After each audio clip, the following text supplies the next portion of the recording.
wabarakatuh. Perkenalkan, nama saya Sinka dengan NIM 5020020012218. Nah, di sini saya akan menjelaskan tentang materi kelompok 1, yaitu pemimpin dan kepemimpinan. Apa sih pemimpin dan kepemimpinan itu? Nah, kita akan bahas lebih lanjut. Nah, definisi pemimpin di mana seseorang yang memiliki kemampuan untuk mempengaruhi dan menggerakkan orang lain. Nah, di mana untuk mencapai suatu tujuan. Nah, sedangkan kepemimpinan ini ialah suatu upaya untuk mempengaruhi kegiatan pengikutnya melalui proses komunikasi sehingga mencapai tujuan tertentu, di mana pada hakikatnya ini sebuah proses seseorang dalam memimpin bawahannya untuk mencapai suatu visi misi serta tugas ataupun organisasi tertentu. Nah, kemudian jenis-jenis kepemimpinan, di mana jenis-jenis kepemimpinan ini terdiri dari 3. Yang pertama yaitu kepemimpinan otoriter.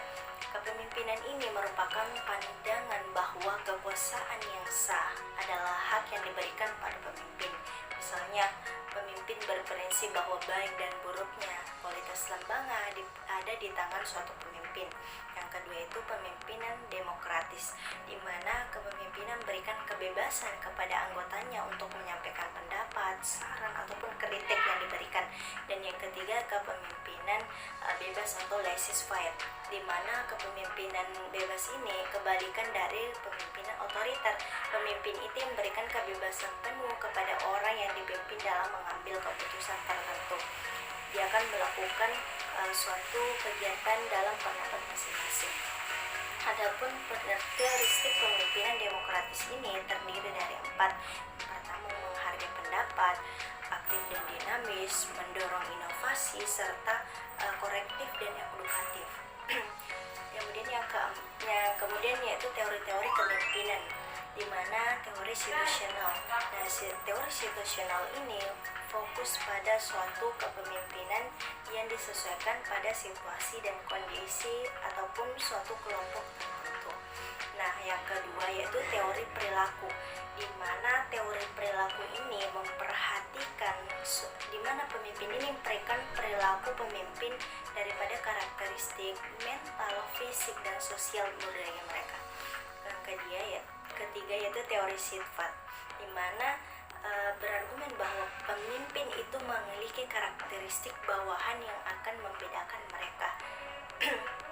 Adapun teori pandangan Pengols dalam kepemimpinan bahwa terdiri dari 4, yaitu yang pertama directive leadership, di mana dalam gaya kepemimpinan ini merupakan suatu bentuk kepemimpinan autokratif.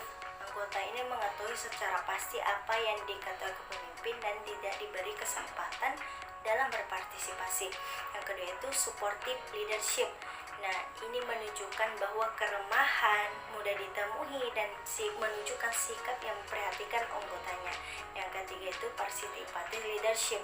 Ini mengharapkan saran-saran, pendapat dari anggotanya, tetapi dia yang akan menentukan pengambilan keputusan suatu keputusan. Misalnya dialah yang menentukan, sehingga mengambil keputusan tertentu itu ada pada dari pemimpin. Yang keempat yaitu achievement authoritative leadership, di mana pemimpin memberikan kepercayaan penuh kepada anggotanya untuk mencapai tujuan ataupun hasil yang prestasi yang baik yang diperoleh. Nah, adapun faktor-faktor yang mempengaruhi kepemimpinan yaitu yang pertama kepribadian pemimpin. Nah, ini yang paling penting sebenarnya dalam suatu kepemimpinan, di mana secara psikologis manusia memiliki sifat, watak, kepribadian yang berbeda-beda, sehingga ada yang bersikap keras dan tegas, dan ada pula yang lemah dan kurang berani. Nah, perbedaan yang kepribadian inilah yang akan menimbulkan perilaku dan sikap yang berbeda-beda dalam menjalankan suatu kepemimpinan. Yang kedua yaitu lingkungan dan sosial budaya. Mengapa lingkungan dan sosial budaya? Karena suatu faktor eksternal yang dapat mempengaruhi kepemimpinan. Nah, setiap pemimpin mampu berinteraksi dengan masyarakat luas, baik dalam nilai, norma, nilai sosial dan masyarakat, serta pandangan yang berbeda-beda. Nah, adapun pemimpin sebagai motivator, dia akan membangkitkan inner motivasi, menciptakan suasana positif, ujian yang tulus, serta dia akan memberikan teguran-teguran yang tepat bagi pemimpin, di mana dia akan memberikan teguran yang konstruktif dan mendidik dalam suatu kelompok. Nah, adapun pemimpin sebagai pengambil keputusan, dia perlu menganalisis situasi setelah peroleh informasi seakurat mungkin. Kemudian setelah itu mencari alternatif untuk mengidentifikasi berbagai analisis sehingga solusi yang diberikan itu terarah. Yang ketiga itu setelah kita mencari alternatif lain, inilah yang pengambil keputusan yang terbaik, di mana memilih alternatif pengambil keputusan yang baik dan bertanggung jawab. Nah, kesimpulannya, adapun efisiensi dari kepemimpinan efektif yang pertama yaitu di mana kita memahami karakteristik dari individu yang berpengaruh dalam membentuk tindakan suatu kelompok. Yang kedua yaitu adaptasi dari gaya kepemimpinan, di mana dia mampu menyesuaikan gaya kepemimpinan mereka sesuai kebutuhan serta gaya kepemimpinan kelompok. Nah, yang ketiga yaitu keterampilan interpersonal. Dia memiliki kemampuan komunikasi dalam mengambil dan berinteraksi dengan seseorang serta berinteraksi dan mengambil keputusan yang lebih baik. Nah, dalam memahami berbagai teori, jenis, faktor-faktor yang pengaruh kepemimpinan, di mana kita dalam seseorang dapat menerapkan gaya kepemimpinan dalam berbagai konteks dan kebutuhan dalam suatu kepemimpinan. Nah, apa sih yang dibutuhkan dalam suatu kepemimpinan itu? Nah, itulah kepemimpinan yang baik akan menciptakan hal yang positif, kondusif, produktif, sehingga dalam memiliki perkembangan dalam seluruh anggota kelompok dari suatu individu serta kelompok dalam suatu lingkungan organisasi maupun lingkungan luar. Nah, apakah seseorang masih layak disebut sebagai pemimpin jika dia menganut gaya kepemimpinan bebas tetapi tidak menunjukkan kepemimpinan secara nyata? Apakah ini bukan sebuah kontradiksi? Nah, berikut jawabannya.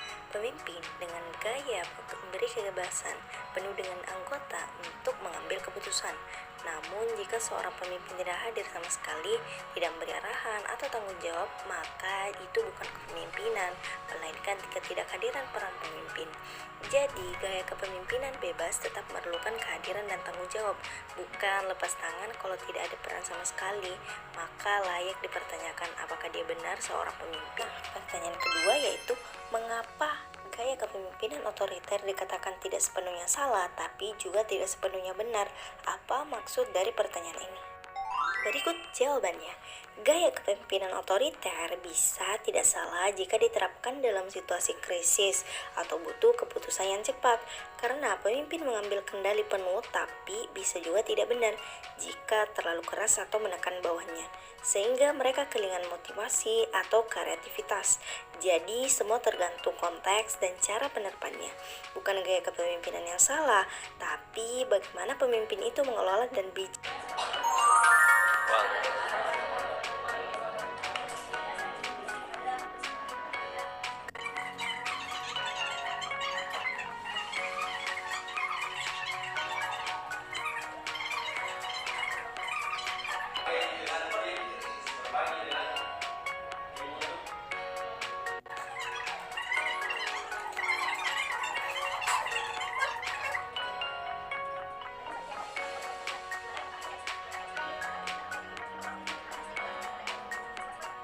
Terkait materi pemimpinan dan kepemimpinan, kurang dan lebihnya mohon dimaafkan. Wallahul muwaffiq ila aqwamit thoriq. Wassalamualaikum warahmatullahi wabarakatuh. See you.